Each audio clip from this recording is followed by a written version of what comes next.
Have you ever noticed how some people seem to drain the life right out of you, no matter how kind you try to be? Maybe it's that friend who only calls to complain, or a family member who guilt trips you into doing more than you can handle. As we get older, our peace and happiness become treasures worth protecting. Yet too often we let the wrong people chip away at them.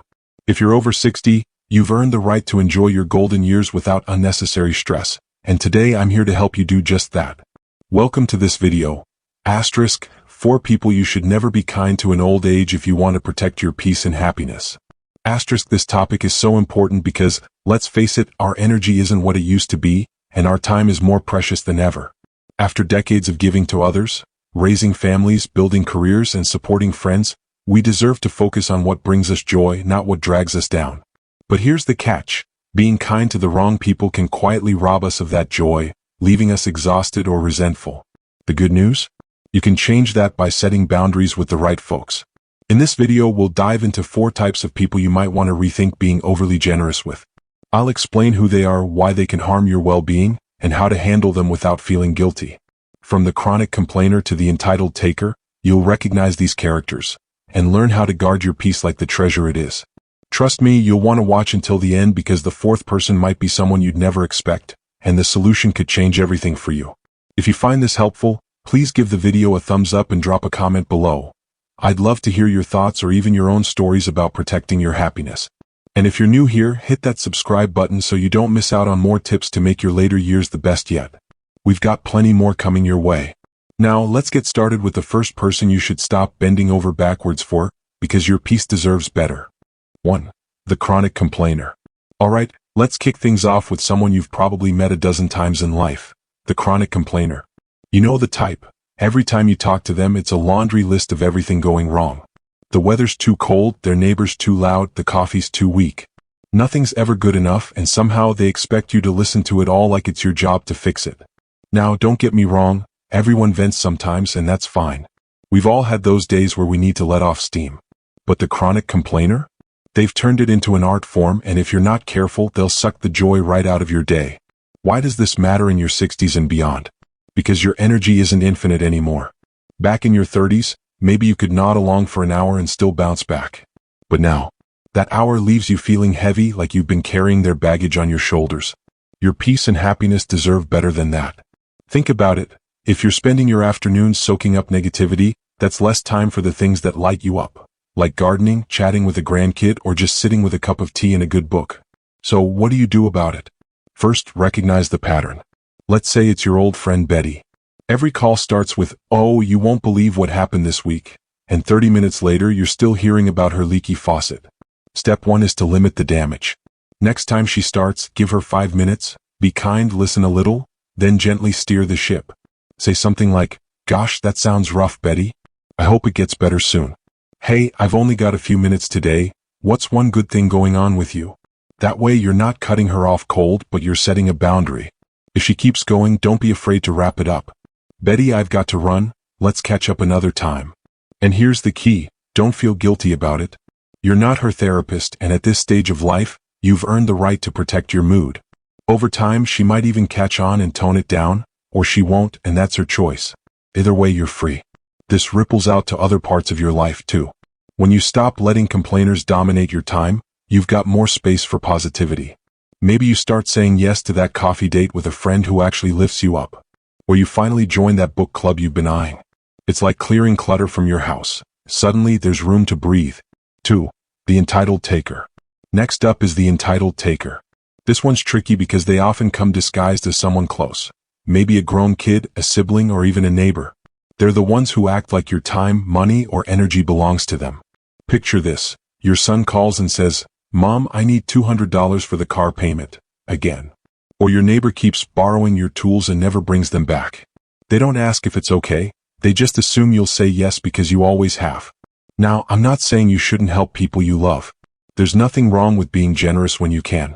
But the entitled taker doesn't appreciate it, they expect it. And in your later years, that can wear you down fast. You've spent decades giving, raising kids, supporting friends, keeping the family going. Now's the time to enjoy what you've built, not to keep handing it over to someone who won't even say thank you. Here's a real-life scenario. Let's call her Joan, a 68-year-old widow. Her daughter Lisa, keeps asking for little loans to cover rent. Joan's on a fixed income, but she feels guilty saying no. After all, it's her daughter. Problem is, Lisa never pays her back and Joan's dipping into her savings. She's stressed, losing sleep and skipping her own treats, like her weekly lunch with friends, to make ends meet. That's not peace. That's not happiness. So, how do you handle the entitled taker? Start with a clear, kind no. It doesn't have to be harsh. If it's money, try, "I'm sorry I can't swing that right now, I've got my own bills to cover." If it's time or stuff like that neighbor with your tools, say, "I need those back by Friday or I'll have to pick them up myself." The trick is to stick to it. They might push back. Entitled folks don't like change, but hold your ground. You're not being mean, you're being fair to yourself. The payoff? You reclaim your resources, your money, your time, your energy. Joan, for example, could start saying no to Lisa and use that cash for her lunches again. Suddenly, she's laughing with friends instead of worrying about her bank account. It's not selfish, it's smart. And it frees you up to give on your terms, to people who actually value it. 3. The guilt tripper. Okay, let's talk about the guilt tripper. This one's a master manipulator, even if they don't always mean to be. They're the ones who make you feel awful for saying no, like you're letting them down or you're not a good person if you don't jump to help. Maybe it's a cousin who says, "I guess I'll just sit here alone since you're too busy," when you skip a visit. Or a friend who sighs, "I thought you'd be there for me," when you can't drop everything. It's emotional blackmail and it's exhausting. At 60 or older, you've got enough on your plate without carrying someone else's disappointment. Your joints might ache, your schedule's full of doctor's appointments, and you're finally figuring out what you want to do with your days. The guilt tripper doesn't care about that, they just want you to feel bad enough to cave. And if you keep giving in, you're trading your peace for their approval. That's a lousy deal. Take Mary, a 72-year-old retiree. Her sister Sue calls every week begging Mary to drive an hour to help with chores. Mary's tired, her arthritis is flaring, but Sue lays it on thick. "I don't know how I'll manage without you, you're all I've got." Mary goes even though it wipes her out and she misses her painting class, the one thing she loves. She's miserable all because Sue's guilt trips work. Here's how to break free. Call it what it is. When Sue pulls that line, Mary could say, "Sue, I love you, but I can't keep doing this. It's too much for me. Let's figure out another way." Be firm but calm. Guilt trippers thrive on your hesitation, so don't waver. If they push harder, repeat yourself, "I've said what I can do. Let's leave it there." And then here's the big one, let go of the guilt. It's not your job to make everyone happy. You've spent years being there for others. Now it's your turn. When you stop letting guilt run the show, life opens up. Mary could get back to painting, feel less pain, and enjoy her days again.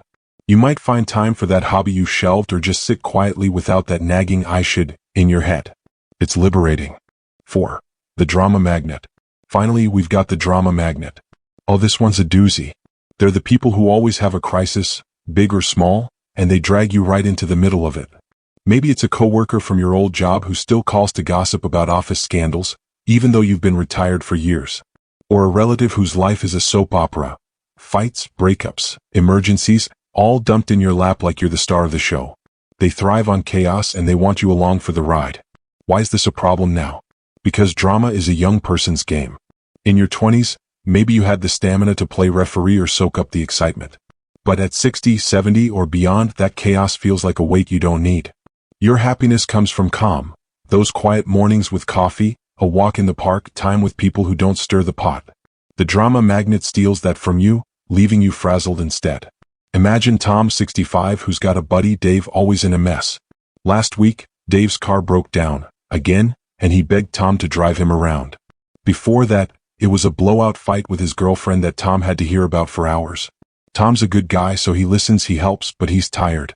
He misses his fishing trips because Dave's crises keep popping up. That's no way to live. So, how do you deal with a drama magnet? Step back. You don't have to cut them off completely, but you can dial it down. Next time Dave calls with his latest saga, Tom could say, "Man, that sounds wild. I've only got 10 minutes today, hope you sort it out." Keep it light but don't dive in. If they text a novel, don't reply right away, give it a day. They'll either find someone else to lean on or figure it out themselves. Either way, you're not the go-to anymore. The beauty here is the calm you get back. Tom could be casting a line instead of playing chauffeur.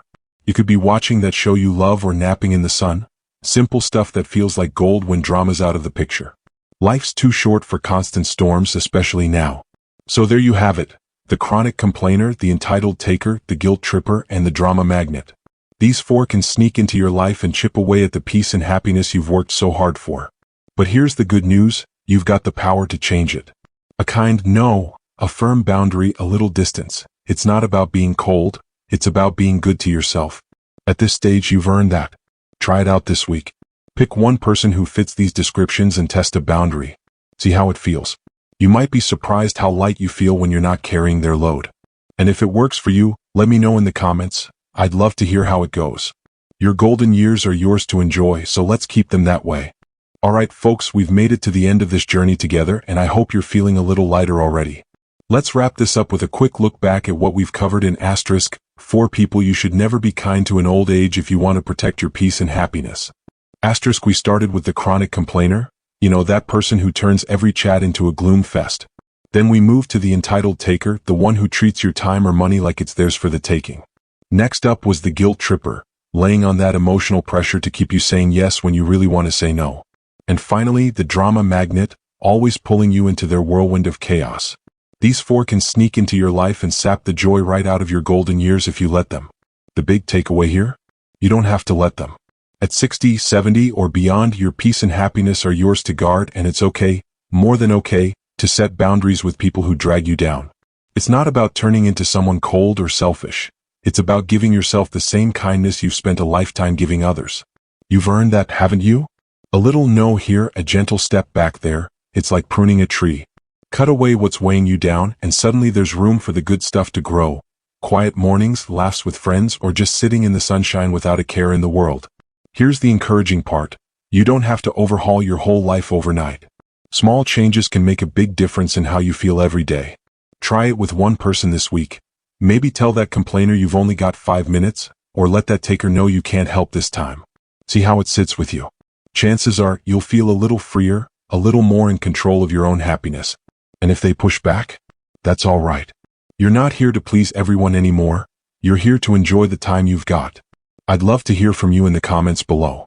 Have you dealt with any of these folks in your life? How did you handle it? Or what do you plan to try after watching this?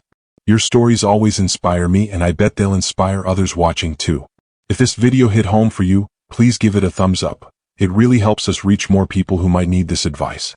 And if you haven't already, hit that subscribe button. We've got more tips coming your way to make these years some of your best yet, and I'd hate for you to miss out. Thanks for hanging out with me today. You're not just watching a video, you're taking a step toward a happier, more peaceful you, and that's something to be proud of. Here's to protecting what matters most, and wishing you joy, calm, and all the good things at every age. See you in the next one.